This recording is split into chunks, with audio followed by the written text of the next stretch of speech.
to our Ayurveda talk. I am Marie, and we are having a talk today on one of the things that can show up when you are moving into Vata season and you have an imbalance.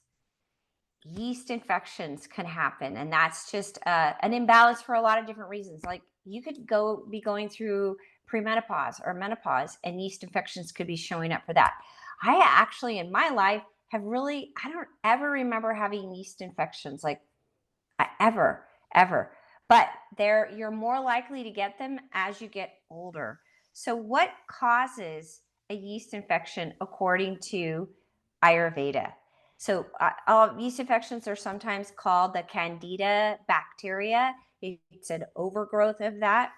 So, it usually starts in the GI tract and then it moves into the blood and the other organs. And it's usually caused by, what do we always say in Ayurveda? Weak digestion.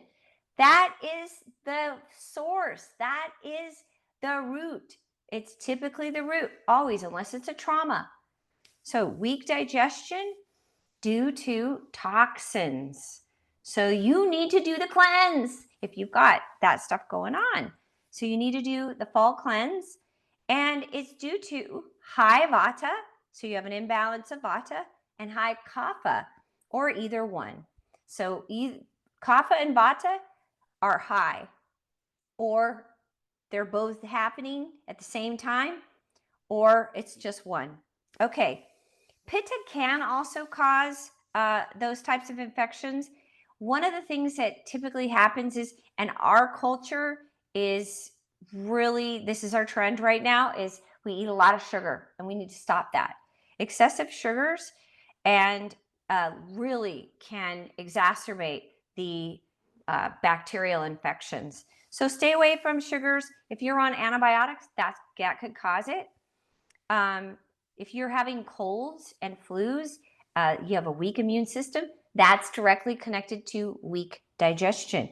So weak nervous system also. So if you've been under a lot of stress, that can cause it. All of a sudden, that bacteria could just take over. Worry, fear, grief, and anger can all cause Candida yeast infections. Wow. And this is why I always tell you, in Ayurveda, they don't just focus on just the physical body. Everything that happens inside of us, there is a psychosomatic component to it. So one of the things that can happen is you have low energy, low fever or high fever, low grade high fever, variable digestion. It's good one day, bad, good, bad. It's variable. Poor immune functioning, allergies can start showing up. If you are a Vata person or you have a Vata imbalance, then insomnia can show up, low back pain, dry skin, nervousness, restlessness, being lightheaded, ringing in the ears, depression. Then the digestive stuff will show up for Vata, which is gas and bloating, constipation, and variable energy. If you're a Pitta person, have a lot of fire, then it'll show up as fever, thirst, burning, hyperacidity, and infections. If you're a Kapha person, earth and water, then you're going to have phlegm and mucus, frequent colds and flus, swollen glands, edema, heaviness, dullness, excessive sleep. Ooh. All right. Now, it can be a combination of all of those as well. It can be a tridoshic imbalance that's causing all of that. That's a mess. All right. What do we typically do? Well, we want to have antifungal type of herbs that we're using. So they're a little bit different for each one of the doshas. For Pitta, you're going to have the antifungal and digestive herbs that are more like the coriander and fennel because those are cooling. For Vata, you're going to have triphala and warming, ginger, garlic. Those are going to help.